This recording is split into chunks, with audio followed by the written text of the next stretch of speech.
Bugün biz sizinlə görkəmli yazıcı, mühəndisatçı Ömər Fərid Nemazadənin Bakının Əlacı adlı felyetonunu dinləyəcəyik. Qeyd edək ki, felyeton 20 avqust 1907-ci ildə Mühəndisatçı jurnalının 31-ci sayında dəlil imzası ilə çap olmuşdur.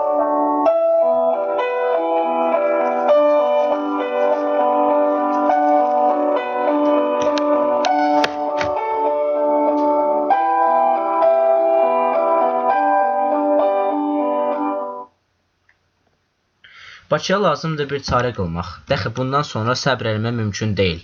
Heç mümkün deyil səbr eləmək. Bakının nüfunəti dünya və aləmə dağılıb, qoymur nəfəs almağa.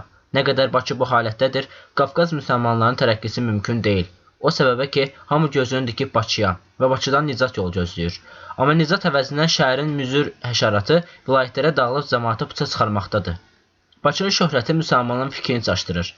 Cavanlarımız özlərini Bakı qoçularına oxşadırlar. Milyonçularımız Bakı milyonçularına oxşadırlar. Müəllimlər özlərini Bakı müəllimlərinə oxşadırlar. Bakı özü də yavaş-yavaş inşallah üz qoyub puça çıxmağa. Amma Bakı cəhənnəm. Qeyri şəhərlər də öz gününə salacaq. Bu işə bir çarə, aman günüdür bir çarə. Bakının əlacı bir neçə şeyə bağlıdır. Əvvəla lazımdır ki, Bakı biraz kasıblasın.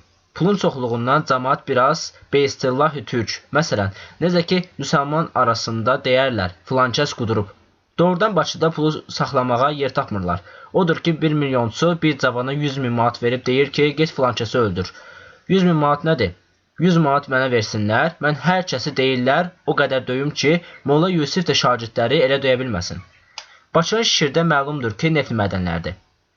Lazımdır cəmi neft mədənlərini köçürtmək, yarısını İrəvana və yarısını Gəncəyə və mədənlərin müdaxilini vermək məktəblərin rəisinə ki, az kənd müəllimlərini məvacibsiz qoymasınlar, yoxsa vallah acından ölərlər. İkinci əlacı budur ki, lazımdır Bakının cəmi qoçularını göndərmək ki, gedib düzülsünlər Cavad mahalına və qoymasınlar ki, İran quldurları arazı keçib fəqir müsəlmanların kəndlərini dağıtsınlar. Üçüncü əlacı budur ki, Bakının mollalarının bir parasını lazımdır köçürtmək İrəvan quberniyasında Yerenovka adlı Malakan kəndinə. Çünki oranın havası çox sərindir və özü də gözəl yaylaqdır. Hacıların da bir parasını lazımdır göndərmək Rəşdə ki, gedib Hacı Mühümmam cənablarını ziyarət eləsinlər.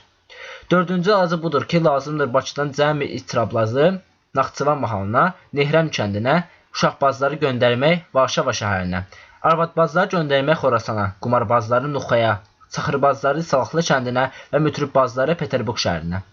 Beşinci əlacı budur ki, lazımdır Bakının cəmi şəhər məktəblərini bağlamaq və müsəlman müəllimlərini göndərmək Frəngistana, Monte Carlo şəhərinə. Bunun səbəbi öz yanımızdadır və burada açmaq istəmirik. Altıncı əlacı budur ki, lazımdır İran hambalları bir yekə arx qazılsınlar ki, Mühit dəryası gəlib qarışsın Bakı dəryasına və sol qədər qalxsın, Bakılılar atılıb minsinlər gəmilərə və 365 gün suyun üzündə qalsınlar. Əgər bu saydığımız əlacların hamısı mümkün olsa, demək olar ki, Bakı düzələr. Yoxsa bundan savayı biz bir çarə bilmirik.